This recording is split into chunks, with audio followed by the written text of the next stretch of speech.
Okay, so right now we got a mop bucket.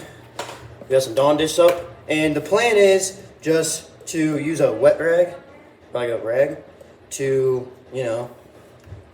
put some soap in there.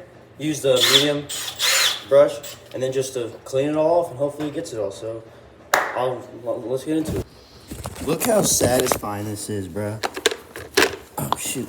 Well, I have to use a drill because I don't have any soap. Best way to mix soap in the world. To be honest, I really don't know if it did anything. I just did a lot in there, as you can see, but I really don't know if it's doing anything. But I'm just gonna keep going at it and see. Hopefully, it looks different.